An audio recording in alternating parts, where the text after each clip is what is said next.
Bismillahirrahmanirrahim.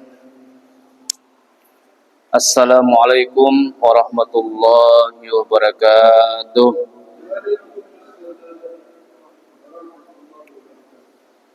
Alhamdulillah. Alhamdulillahilladzi 'allama bil qalam, 'allamal insana ma lam ya'lam.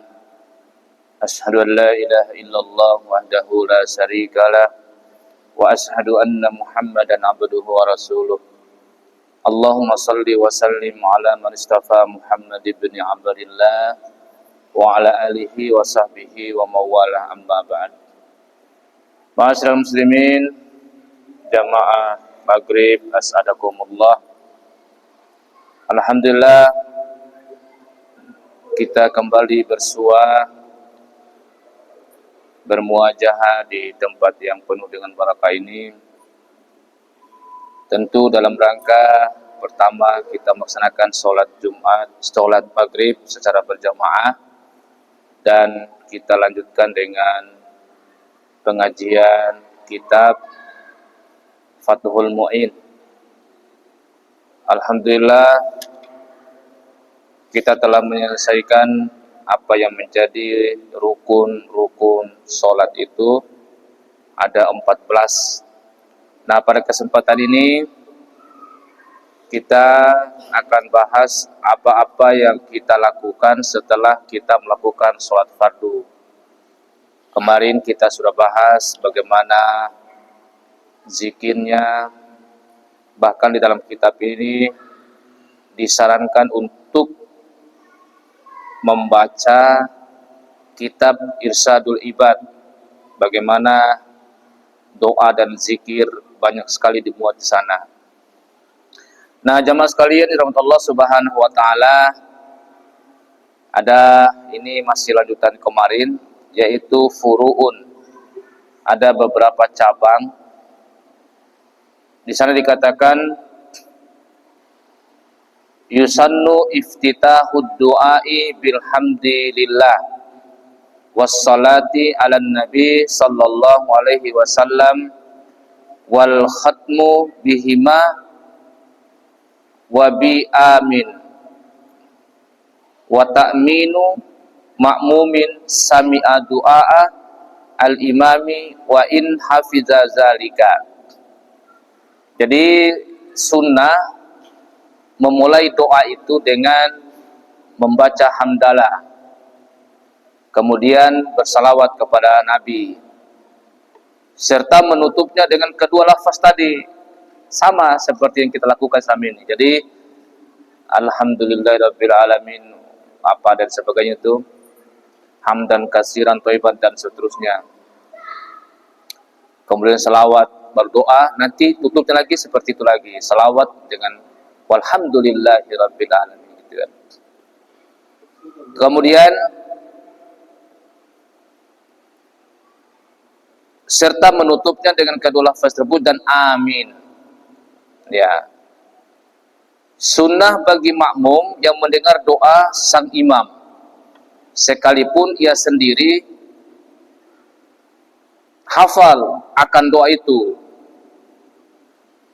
ya, mau membaca amin. Jadi kita aminkan ketika imam membaca doa, ya, seperti yang kita lakukan selama ini.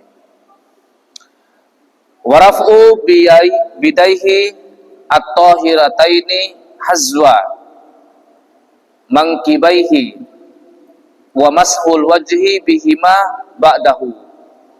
Nah, sunnah mengangkat kedua tangan yang suci ketika berdoa sampai tabesena, ya, sejajar dengan bahu, jangan terlalu tinggi, sejajar dengan bahu, itu yang sunnah. Lalu menyapunya di muka setelah berdoa, itu sunnah itu, ya. Jadi berdoa itu tangan sejajar dengan bahu. Kemudian setelah berdoa kita mengusap di wajah. Dokun enggak, sudah dibahas dulu, enggak langsung turun, enggak ada usap-usap. Tapi Enggak disapu langsung, tapi tingginya sama, sebahu ada kaidah. Iya. Nanti. Tapi itu sudah dulu. Untuk doa kunut itu enggak diusap. Ini yang kita bahas ini adalah doa-doa yang kita baca setelah sholat fardu, di luar sholat ini. Kemudian wastiqbalul kiblati halataz zikri awid du'ai ingkana munfaridan au ma'muman. Nah ini sunnah menghadap kiblat dikala zikir dan berdoa jika ia seorang munfarid sambil kese ataupun makmum. Nah imam bagaimana? Ini ada sini. Ammal imamu idza tarakal qiyama min musallahu alladhi huwa afdalu lahu fal afdalu ja'lu yaminihi ilal ma'mumina wa yasarihi ilal kiblati qala sayhuna walau fid du'ai. Nah ini, untuk imam jika tidak berdiri dari tempat sholatnya, bagaimana karena kiri deh, di mana berdiri adalah lebih utama baginya, ya. Maka yang lebih utama menjadikan arah kanannya di hadapannya makmum. Kanan makmum, bertanda. Dan di hadapan makmum dan samping kirinya adalah kiblat. Tanda. Di sebelah kanannya itu adalah makmum, di sebelah kirinya adalah kiblat. Berarti kan tanda. Nah, guru kami menambahkan sekalipun pada saat berdoa, termasuk dalam berdoa. Sudah benar semua kita lakukan selama ini. Nah, ada dasarnya. Iya. Jadi ini. Tetapi bagi sholat sendiri dan makmum tetap menghadap kiblat. Tetapi bagi imam, tarodah.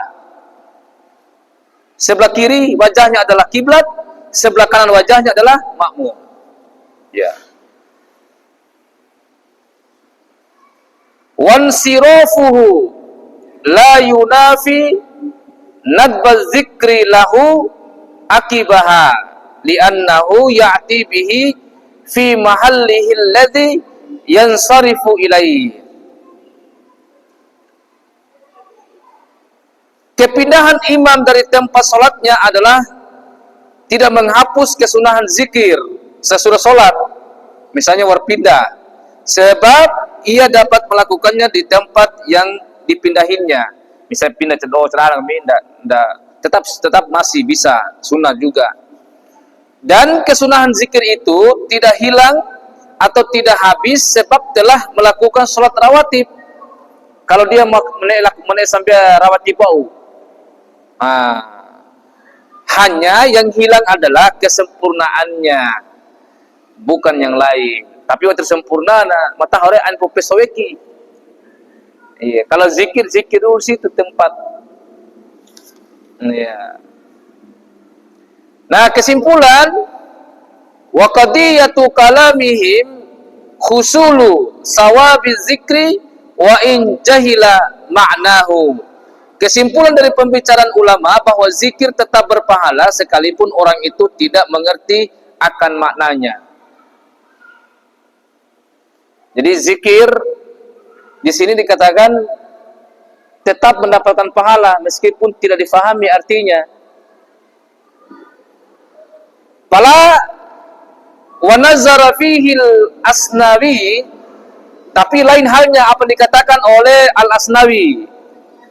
Lain siaga wala ya'ti hadza fil Qur'ani li ta'abbudi bi lafzihi fa usiba qari'uhu wa illam ya'rif ma'nahu bi khilafi dzikri la budda ay ya'rifahu walau bi wajhin intaha. Anggahi Imam Asnawi kepala lain labu zikir labu baca Quran. Masalah zikir ini tidaklah dapat disamakan dengan membaca Quran. Quran itu tidak difahami pun tetap dapat pahala. Palangga siage, kalau zikir itu harus difahami, harus dia mengerti apa yang dia baca itu. Ya, agar bisa mendapat pahala. Akhir menurut Imam Asnawi ini. Ya, tetapi kalau secara umum apa dikatakan oleh kitab ini tetap dapat pahala meskipun tidak paham. Tapi kalau Imam Asnawi mengatakan enggak, beda dengan ini membaca Quran. Kalau membaca Al-Quran tidak difahami pun tetap dapat pahala. Tetapi kalau zikir itu enggak. Kalau dia enggak paham apa yang dia baca, berarti dia tidak mendapatkan pahala. Makanya dia katakan harus mengerti maknanya sekalipun tidak mendetail. Ya, misalnya mengerti bahwa tasbih, tahmid dan sesamanya adalah tujuan untuk mengagungkan Allah dan memujinya. Subhanallah, berarti dia sedang memuji Allah. Alhamdulillah, Allahu Akbar. Yang penting substansinya dia faham gitu. Sekalipun itu saja, itu cukup katanya. Lain halnya kalau enggak faham sama sekali, berarti enggak dapat pahala. Iya. Ini menurut Imam Al-Asnawi. Ya. Wa yundabu ayyantakila li fardin aw naflin min mawdi'i salatihi liyashhada lahul mawdi'u haitsu lam tanaridhu fadilatun nahwi saffi awwalin.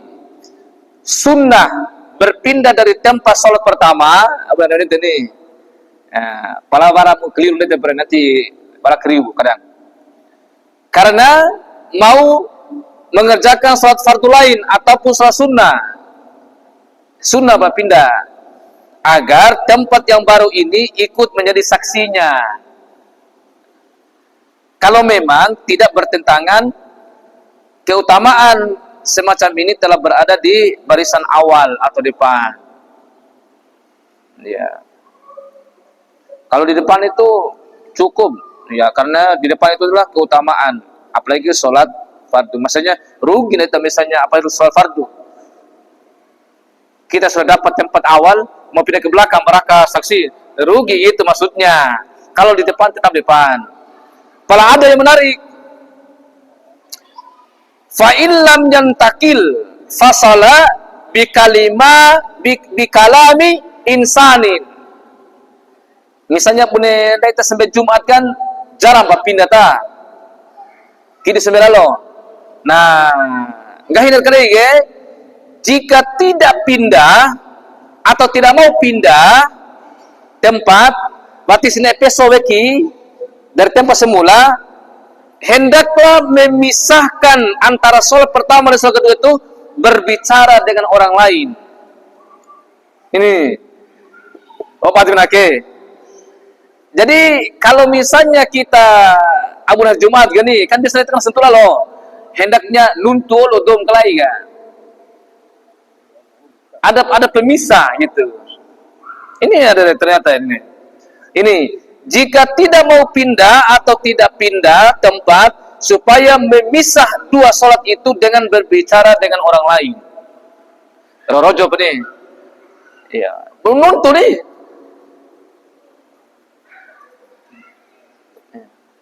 Terutama sholat Jumat, mata biasa kan? Sholat Jumat itu kan begitu, kan tuh benar. Tuh sampai hidi orang kan nek mundur, dua tilo mundur, nek maju juga tilo maju, akhirnya sambil tadi. Makanya tekniknya adalah bicara dulu. Rojo nih punya apa? Mata sebelah orang, sudah. Artinya kita sudah berbicara dengan orang lain sebagai pembatas bahwa kita melakukan sholat lagi. Nah ini perlu diketahui. Nah, wan naflu li ghairi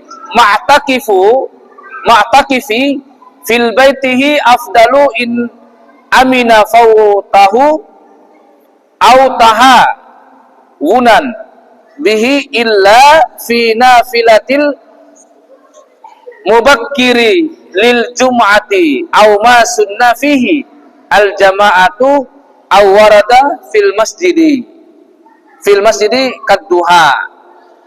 Jadi bagi selain orang yang beriktikaf, kecuali itu iktikaf ini, sholat sunat yang lebih utama adalah dikerjakan di rumah. Misalnya bersembahyang Isya, lebih afdal pun sembahyang ke rumah, masunana. Ya. Jika ia tidak khawatir akan kehabisan waktu. Kau Isya dan dia jebu. Tidak aja ya. Pala kadang dia tege, terunggah ku mati dua ratus fikir sampai awal gitu. Kecuali memang kita betul-betul pulang itu mau sholat gitu. Itu lebih afdal. Ya.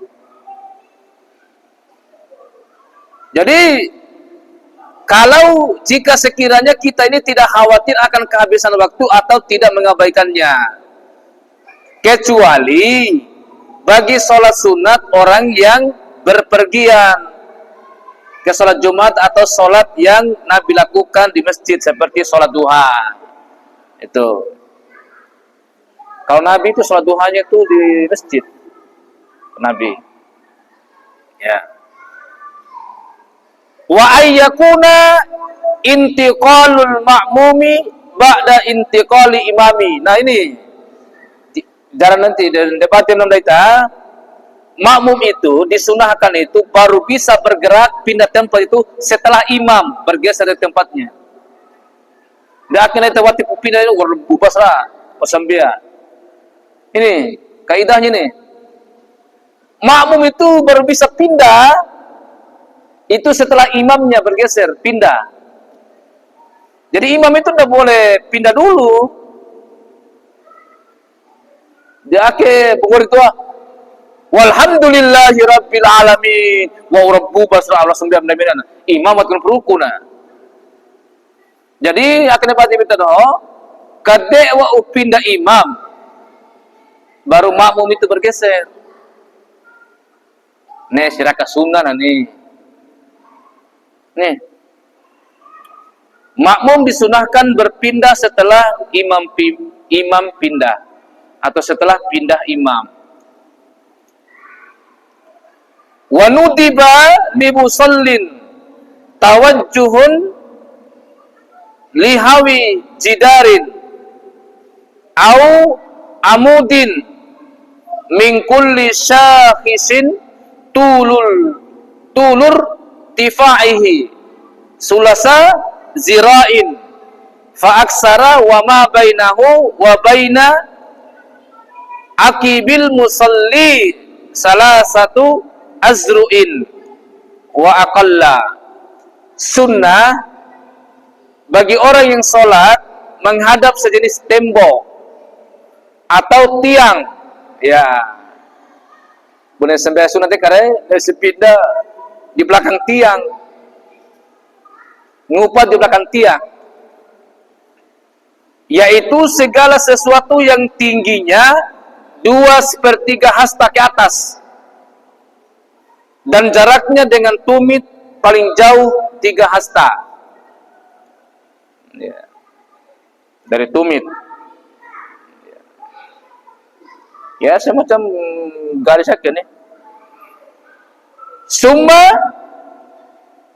in ajaza anhu falinahwi ason magruzatin kamatain fa illam yajidhu nudiba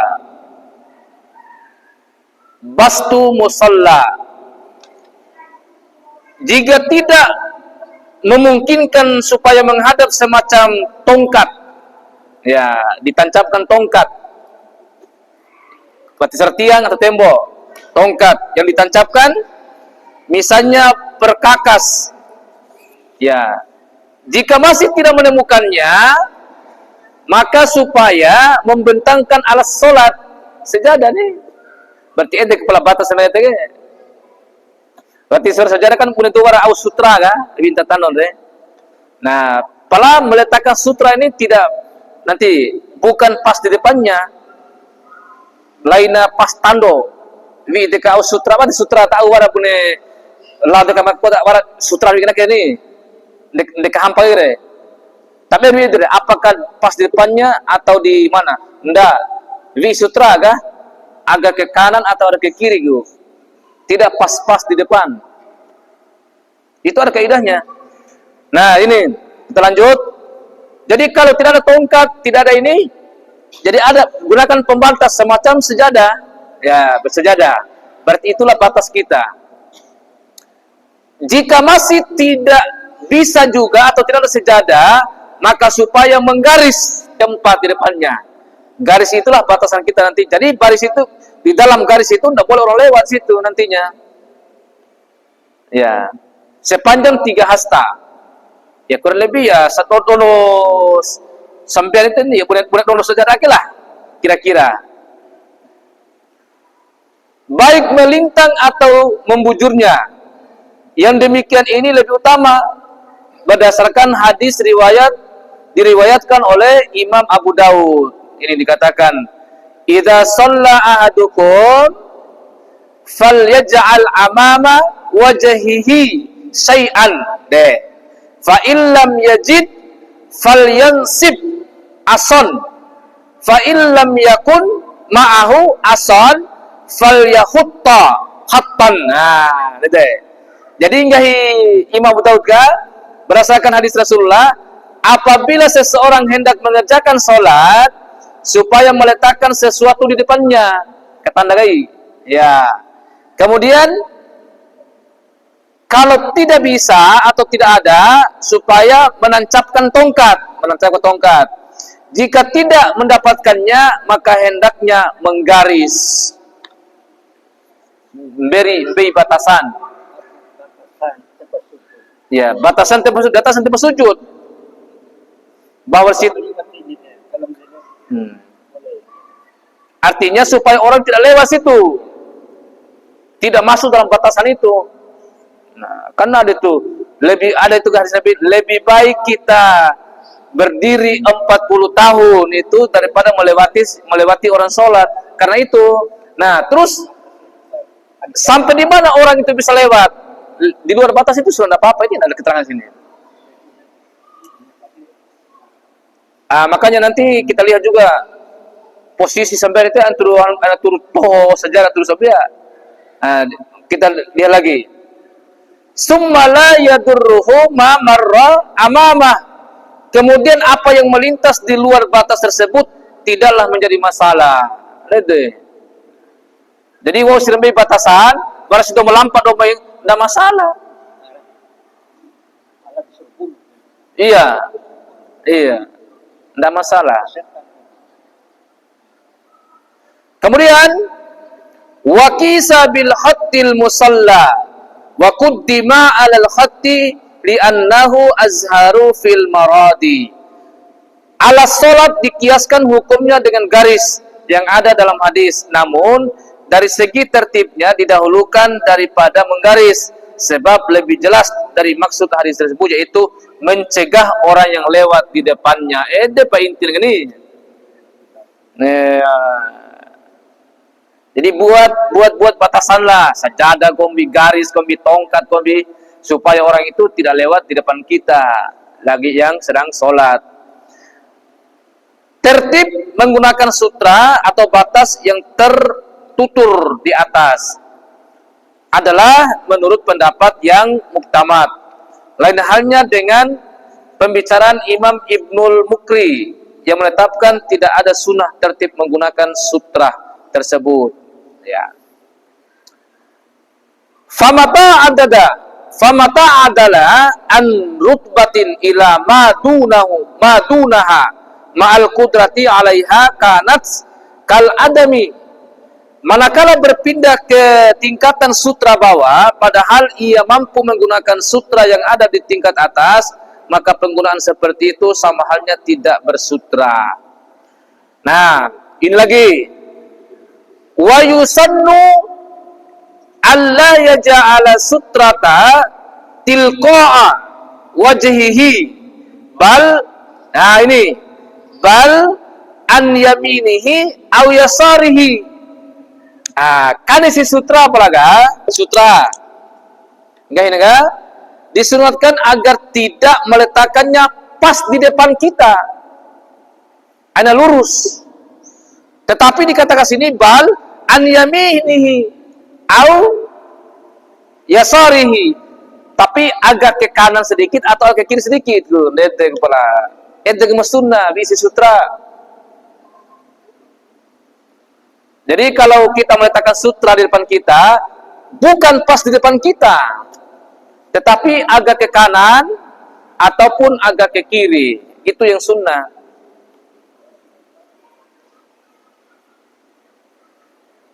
Wa kullu saffin sutratun liman khalfahu in qaruba minhu. Qala al-Baghawi sutratul imami sutrata man khalfahu. Intaha. Setiap baris adalah sutra bagi barisan yang ada di belakangnya. Kalau salat berjamaah, berarti sutrana de dawid ini. Batasannya kan kan? Berarti sutranya itu adalah orang di depannya. Dede. Kemudian jika jarak antara kedua baris tersebut berdekatan atau 3 hasta ke bawah, kurang dari 3 hasta kira-kira ini, ya, Imam Al-Baghawi berkata sutra imam adalah sutra bagi makmum yang menyelebihinya. Ya. Walau ta'aradat sutratu wal qurbu minal imami awis saffil awwali famal ladzi yuqaddamu. Jika berlawanan antara memakai sutra tapi berjauhan dengan imam, dengan dekat imam tetapi tidak memakai sutra, dan berlawanan antara memakai sutra dengan berada di barisan pertama, mana yang lebih didahulukan penggunaannya? Jauh dari imam tapi pakai sutra, kemudian dekat dengan imam kan pakai sutra, kira-kira begu paling utama. Ya, di sini katakan qala sayhuna, jadi guru kami berkata kullu muhtamalun wa zahiru qaulihim yuqaddamus safful awwalu. Semuanya itu adalah sama-sama memungkinkan mendekati kebenaran. Sedang lahir ucapan ulama mendahulukan saf awal.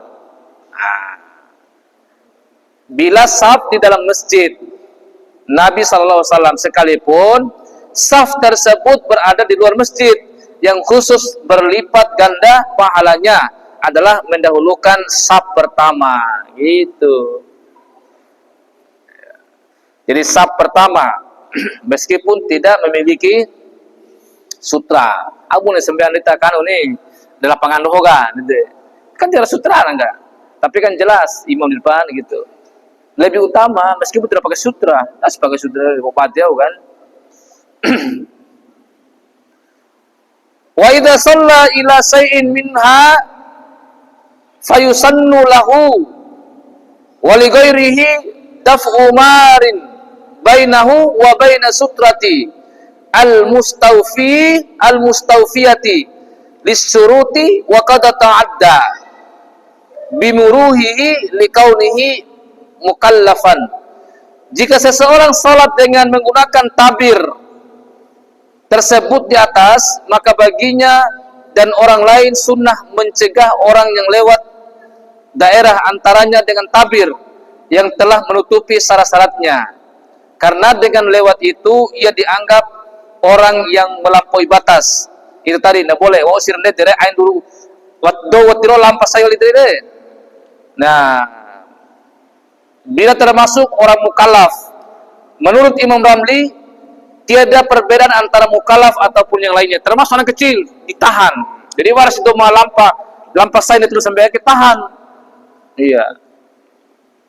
Barang gue, mulai anda toi ustaz, termasuk anda toi, tetap ditahan. Ini sini dikatakan ini tidak ada bedanya, baik yang mukallaf maupun yang belum mukallaf. Jadi batilo lampas apa betul dia tersambil lagi. Mulai gue tahan, jangan biarkan lewat, ditahan. Makanya hati-hati kalau warisan mata kau ni nak warisan toi mau lap-lap le kataha kau ni dicau gol anu. Ya. Dan jangan biarkan. Ya. Ada haram di sini. Wa yahrumul mururu bainahu wa bainas sutrati hina yusannu lahu daf'u wa illam yajidil marru sabilan. Ya. Haram melewati orang yang sedang sholat sejauh pembatas. Itu maksudnya ini.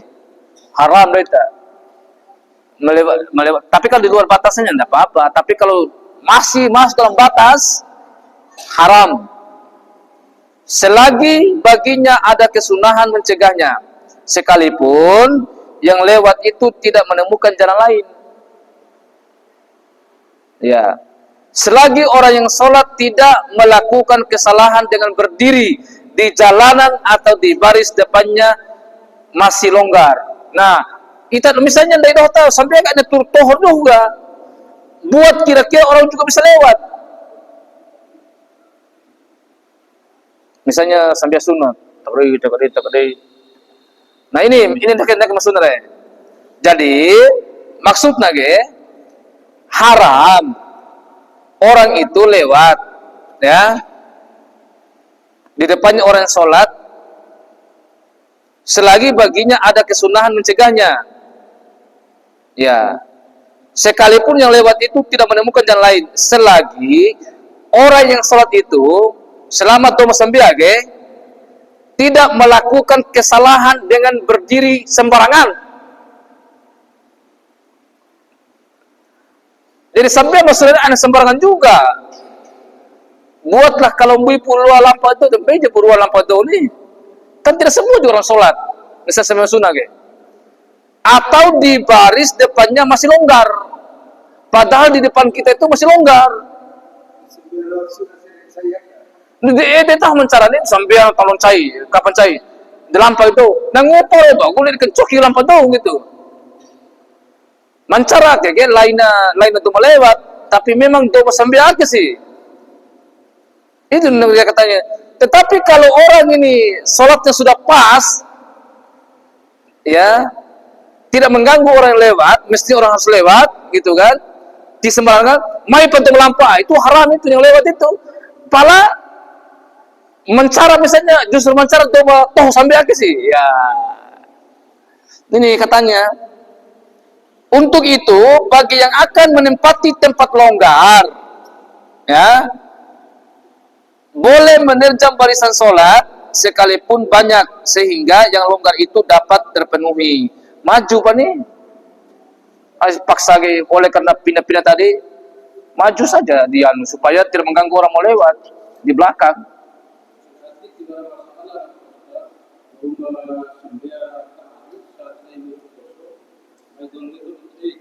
Enggak masuk.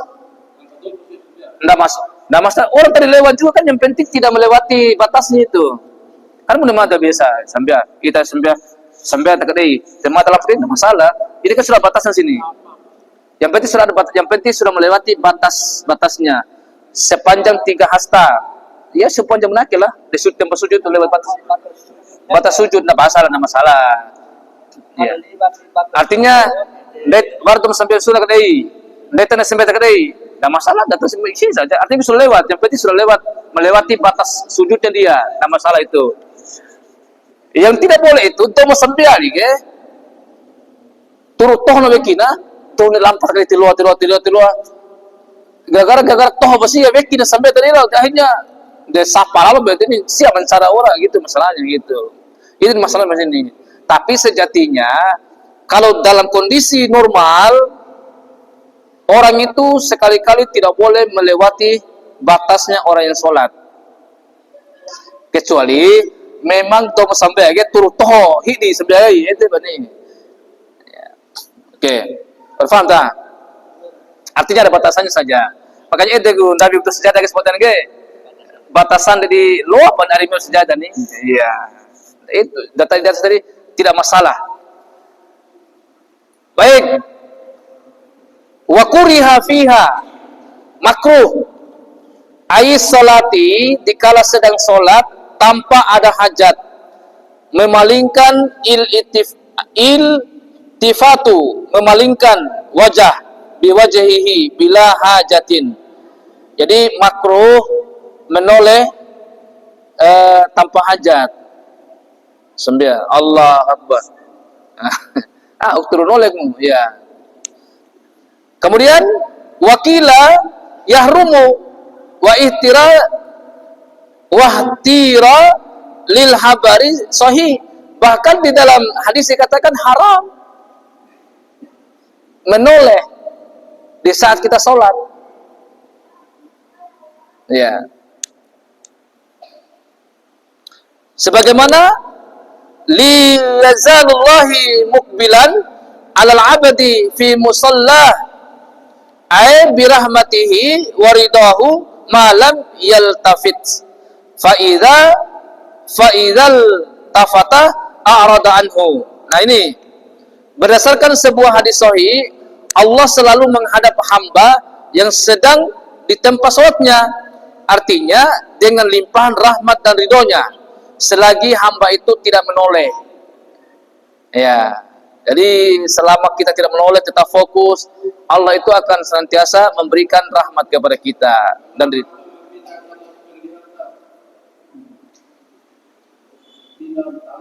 ya ini masalah dalam tanya. Nah, maka Allah berpaling darinya. Ini fala yukrahu lihajatin kama la yukrahu mujarradu lahmil aini. Nah, ini sudah mata melirik. Nah, tidak makruh memalingkan wajah jika ada hajat pertama. Sebagaimana hukumnya sekedar melirik mata. Artinya kalau hanya sekedar melirik mata. Yang tidak boleh sini wajah sekaligus. Nah, kan memang lirik mata itu kan sebagai tanda memang kita melihat keadaan. Di bawah dia kalau lalang pesawat kumpul kan nggak peti batu nanti.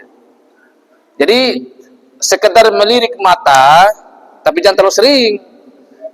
Itu tidak makruh katanya sini, tidak apa-apa. Tapi bukan wajah, yang penting bukan wajah. Wa nazara nahwi sama'in mimma yulhi kasaubin lahu a'lamun. Ya. Makruh memandang ke langit. Allahu Akbar. Ya. Dan hal-hal yang dapat melengahkan sholat, motor ruku dan sebagainya, bahkan batal itu motor ruku. Ya, misalnya memakai pakaian yang bergambar, makruh, sampai terganggu sampai tertarik. Pokoknya mengganggu, membuat orang macam-macam, menggambar-gambar Doraemon lancau belakang. Ya, makanya sebenarnya kita disurahkan itu pakai polos supaya orang tidak menjadi fokus ke sana. Tulisan itu paling berbahaya. Apalagi tulisan kata-kata romantis, cumpura. Kata-kata cinta dan sebagainya. Ya. Berdasarkan hadis yang diriwayatkan oleh Imam Bukhari. Nah, ini ma balu aqwamin yarfa'una absarahum ila samai fi salatihim fastadda qawluhu fi dzalika hatta qala liyantahinna an dzalika au latahtafanna absaruhum. Jadi dari Imam Bukhari dikatakan bahwasanya bagaimana tingkat kaum mereka membelalakan matanya ke arah langit atas ketika mengerjakan sholat. Lalu Nabi menyatakan sabdanya, menghentikan hal itu atau ingin disambar petir matanya. Artinya jangan. Ayat tiotes sambil fokus saja ke tempat sujud. Ya. Oh iya, enggak boleh. Jadi hati-hati, takbir hamid terakhir. Allah, bunda. Kalau mulai takbir langsung tempat sujud. Allahu Akbar. Lain lagi Allah. Ini nih. Nabi ini mau kau disambar petir matamu. Ini dikatakan sini. Ya. Jadi mereka membelalakan matanya ke arah langit atas ketika mengerjakan sholat. Lalu Nabi mengatakan, hentikan hal itu atau ingin disambar matanya oleh petir, coba. Jangan menghadapkan vagina. Allahu Akbar. Ya. Wa min samma kurihat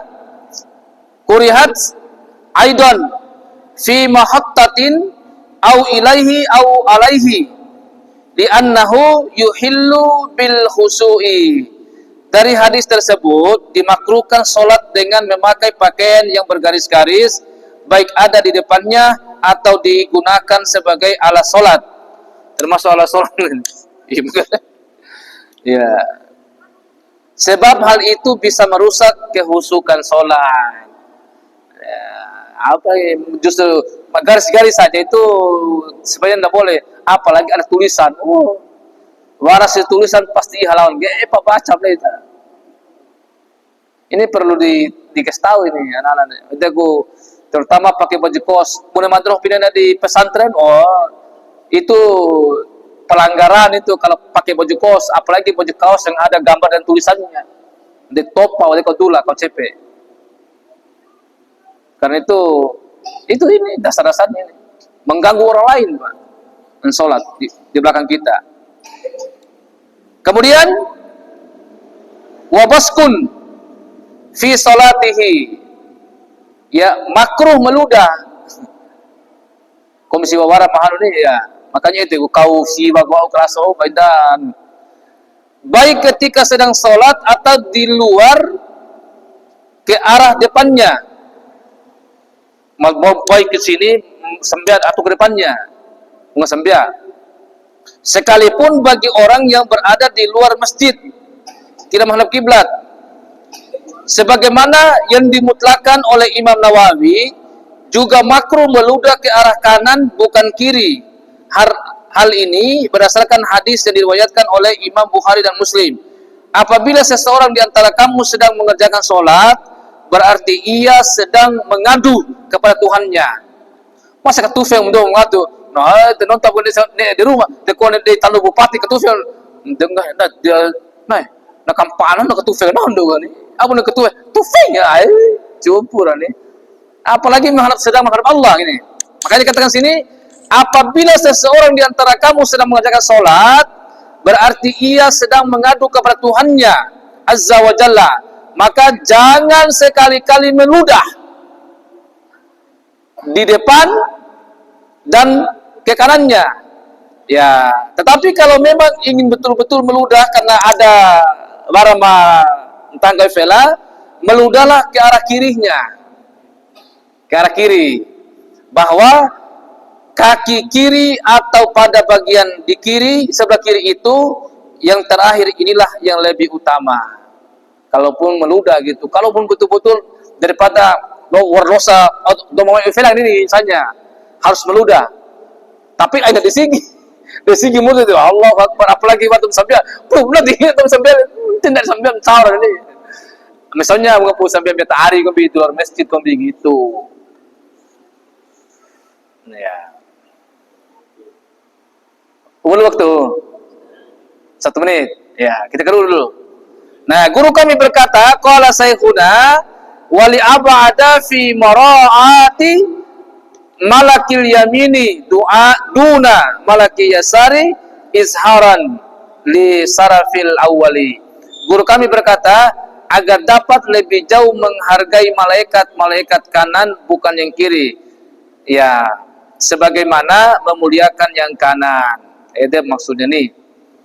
Nah, jika hanya di sebelah kirinya terdapat manusia, maka supaya meludah di sebelah kanan. Jika baginya tidak memungkinkan, mengangguk-nganggukkan kepalanya, lalu tidak meludah ke arah kanan dan tidak ke kiri. Haram meludah di dalam masjid, ya. Baik di dalam waktu sholat maupun di luar sholat. Ya. Berbatu. Ya. Jadi itu intinya. Jadi orang lu masalah meludah ini, meludah di segi tidak boleh meludah. Ya.